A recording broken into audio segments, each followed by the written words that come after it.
This is the Bahamas Tonight, the Northern Edition. Good evening all. I'm Shashina Roll. As always, it is so great to have you with us. Topping news, airlift over the past year has painted a bright picture of Grand Bahamas tourism industry. Key players in the tourism sector say the industry is encountering a slight challenge right now, but he believes additional marketing efforts will foster a turnaround. Natalia Hall has our top story. Grand Bahamas tourism industry is coming off a very successful year. Chairman of the Grand Bahama Island Tourism Board, Russell Miller, says last year international air arrivals to this destination increased by some 30%, and he believes it can be linked to the Canadian market.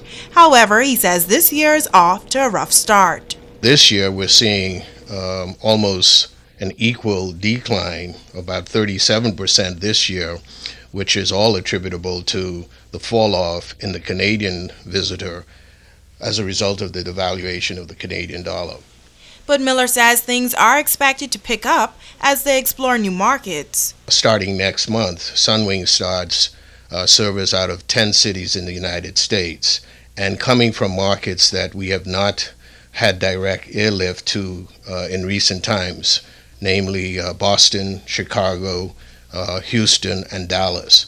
And we know those markets support the islands well, and we've had good success with those markets. So he notes that there have been improvement from the European market as well. The UK, France, we've seen good growth. Italy. In fact, we have a charter coming next month from Italy that will fly direct to Freeport, bringing passengers to the island, primarily supporting the all-inclusives, which would be Viva and Memory. And although the year is off to a rough start, the occupancy level at some of the major hotels on the island is strong, and the chairman explains why. Increase in the hotels is a direct result of the continued partnership and success that we've had with the shipyard. And there's a few ships in port now that are in dry dock and ship repair is happening. And so many of the hotels are benefiting from that, which is good, and we welcome that. However, that doesn't last throughout the year. It doesn't sustain itself. The chairman of the Grand Bahama Island Tourism Board is optimistic that numbers will pick up to offset the fall off during the first quarter. He says they will continue to work together with other industry partners to bring more visitors to the island. It's Talia Hall, ZNS Network News.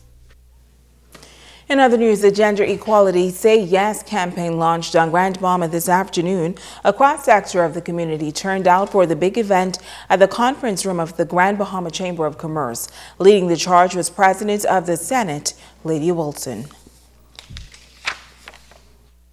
Right now, our nation's Constitution has several articles which discriminate, some against women and also against men. And that means our nation's foundational legal document does not reflect what we as a society believe and have worked so hard towards for so many years. Over the last few weeks, so many persons have expressed interest in joining this movement for equality under our laws.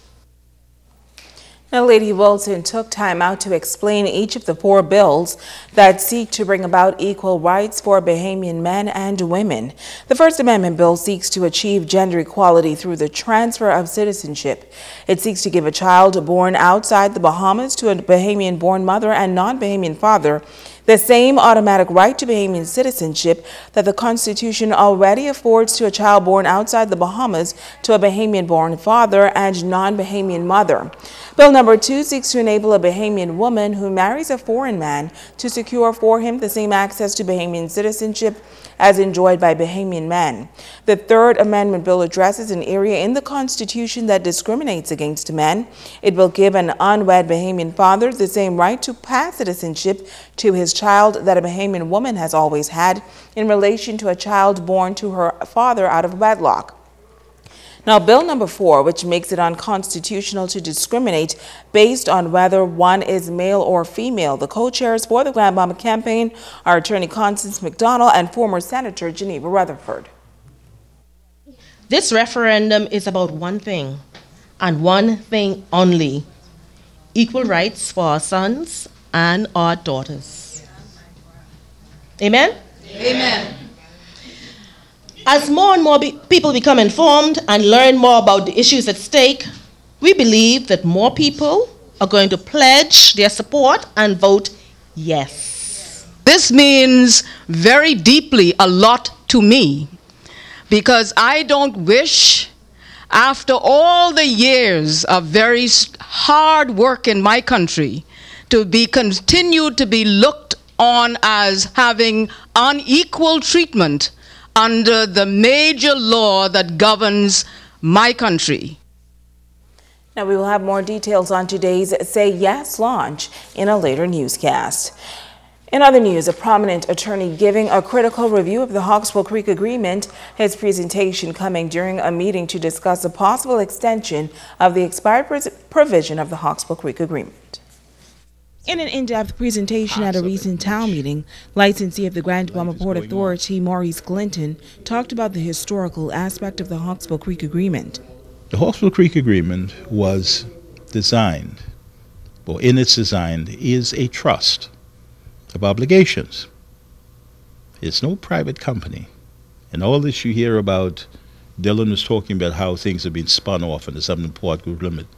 That, in fact, is nothing more than craft. It's not even statecraft, switchcraft. Those instruments of fraud, they've used them to steal from the trust, to pillage it, and then to leave you here as a beneficiary, looking for something that won't exist. It can't exist anymore. He gives this example. It was never designed, the Freeport power, which is now renamed Grand Bahama Development, to give it this very important look as if somehow it has responsibilities island-wide. It started out as really the electrical department of the Port Authority. It was never designed to be a profit center. And so people were encouraged. That was part of the incentives of people coming here, that you would have electricity available to you and other utilities at a reasonable rate.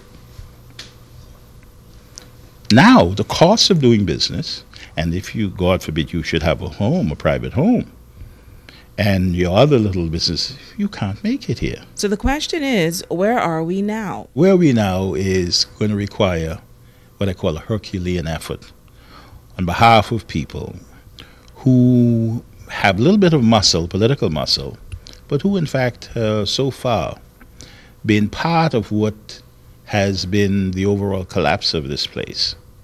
And I hate to sound dire about this, that they can't involve themselves genuinely anymore in what it might take as part of the effort to resuscitate what is really a corpse. What is going on now is a fleecing, and people are taking advantage of what is left. They're picking the bones. But he says Grand Bahama is not completely dead. Some parts of it in which life is going on, and people are living quite nicely.